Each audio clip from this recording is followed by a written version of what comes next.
மாதா தொலைக்காட்சி நேயர்களுக்கு என்னுடைய அன்பான வணக்கங்கள். அன்புக்குரியவர்களே, இன்றைய அன்றாட உணவு வழியாக இயேசு கிறிஸ்து 3 விஷயங்களை நாம் கவனத்தில் எடுத்துக்கொள்ள வேண்டும் என்று அழைப்பு கொடுக்கின்றார். ஒன்று, தான் மீட்பு பெற முடியாமல் போய்விடுமோ என்ற ஒரு அச்சம்.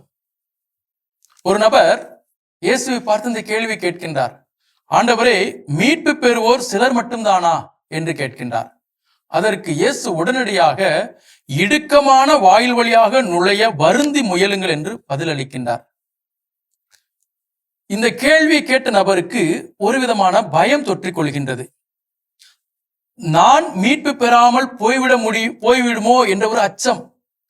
இந்த அச்சத்திற்கு ஒரு காரணம் கண்டிப்பாக இருக்கும். அது என்ன அப்படின்னு பார்த்தோம்னா, இயேசுவை நன்கு அறிந்திருந்ததுதான். ஏனென்றால் அவர்கள் இயேசுவோடு உண்டார்கள், குடித்தார்கள். அவர்கள் வீதிகளில் இயேசு கற்பித்தார். அதை அவர்கள் கேட்டிருக்கிறார்கள். தாங்கள் சரியான வாழ்ந்து கொண்டிருக்கின்றோம் என்ற தற்பெருமை அவர்களுக்குள்ளாக ஆன்மீக வீராப்பு இருக்கின்றது. Self righteousness attitude. நாங்கள் செய்யறது அனைத்தும் ஏனென்றால் இறைவனுக்கு உகந்த ஒரு சூழலிலே நாங்கள் வாழ்ந்து கொண்டிருக்கின்றோம், ஆகவே எங்களுக்கு மீட்பு கிடைத்துவிடும் என்ற ஒரு நம்பிக்கை, அதீத நம்பிக்கை அவர்களுக்குள்ளாக இருந்ததனால்தான் மீட்பு பெறக்கூடியவர்கள் சிலர் மட்டும்தானா என்ற ஒரு கேள்வியை எழுப்புகின்றார்கள். அன்புக்குரியவர்களே, அதற்கு இயேசு அழகாக ஒரு பதிலை கொடுக்கின்றார். இடுக்கமான வாயில் வழியாக நுழைய வருந்தி முயலுங்கள். மனித முயற்சியால் அல்ல, கடவுளின் அருளால் இடுக்கமான வாயில் வழியாக நுழைய முடியும். அன்புக்குரியவர்களே, இந்த இடுக்கமான வாயில் வழியாக என்ற உடனே நமக்கு தோன்றக்கூடிய எண்ணம் என்னவென்றால், என்னால முடியும், என்னுடைய முயற்சியினால முடியும், நான் பயிற்சி எடுத்தால் முடியும். அன்புக்குரியவர்களே, நாம் என்னதான் முயற்சிகள் பயிற்சிகள் எடுத்தாலும் ஆண்டவருடைய அருள் தேவை. இடுக்கமான வாயில் வழியாக நுழைவதற்கு ஆண்டவருடைய அருள் தேவை. அப்ப நாம் செய்ய வேண்டியது என்ன? இதோ ஆண்டவருடைய அடிமை என்று நாம் அன்னை மரியாளை போல சரணாகதியாக வேண்டும்.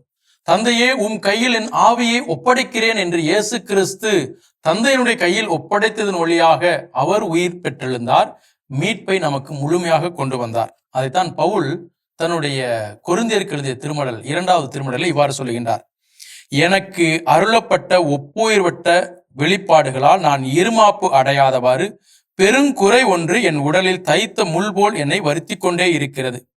அதை என்னிடமிருந்து நீக்கிவிடுமாறு 3 முறை ஆண்டவரிடம் வருந்தி வேண்டினேன். ஆனால் அவர் என்னிடம், என் அருள் உனக்கு போதும், வலுவின்மையில்தான் வல்லமை நிறைவாய் வெளிப்படும் என்றார். ஆதலால் நான் என் வலுவின்மையை பற்றிதான் மனமுவந்து பெருமை பாராட்டுவேன். அப்போது கிறிஸ்துவின் வல்லமை என்னுள் தங்கும். ஆகவே அன்புக்குரியவர்களே, நாம பெருமை பாராட்டுவது நம்முடைய பலவீனமாகத்தான் இருக்க வேண்டும். எது செய்தாலும் அது கிறிஸ்து வழியாக கடவுளுக்கு மட்டும்தான் மாட்சி உற்தாக வேண்டும். ஆகவே நாம் கடவுளுடைய அருளுக்கு நாம் இணைந்து செல்லும் பொழுது நமக்கு மீட்பை எளிதாக பெற்றுக்கொள்ள முடியும். 3வது விஷயம், அரவணைக்கும் பண்பு. இந்த நற்செய்தியிலே கிழக்கிலும் மேற்கிலும் வடக்கிலும் தெற்கிலும் வந்து பந்தியில் அமர்வார்கள் என்று சொல்லுகின்றார்கள்.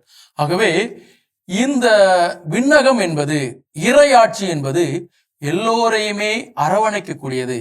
இவர்கள் வேண்டாம் அவர்கள் வேண்டாம் என்று ஒதுக்கக்கூடியதல்ல. அன்புக்குரியவர்களே, இந்த மனப்பக்குவம், மனப்பான்மை நம்மிலே நிறைய பேரிடம் இருக்கின்றது.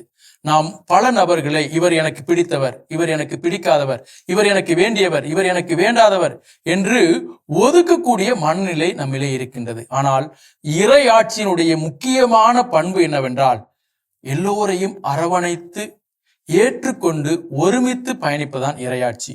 ஆகவே நாம் எந்த ஒரு நிலையிலும் யாரையும் ஒதுக்காமல், ஏனென்றால் ஒவ்வொரு மனிதரும் பல்வேறு குணாதிசயங்களை, பல்வேறு பின்புலங்களை கொண்டவர்கள். அவற்றை புரிந்து கொண்டு அவர்களை நாம் ஏற்றுக்கொள்ளும் பொழுது நாம் நலமான ஒரு சூழலை உருவாக்க முடியும் என்ற சிந்தனையோடு வாழ்வோம்.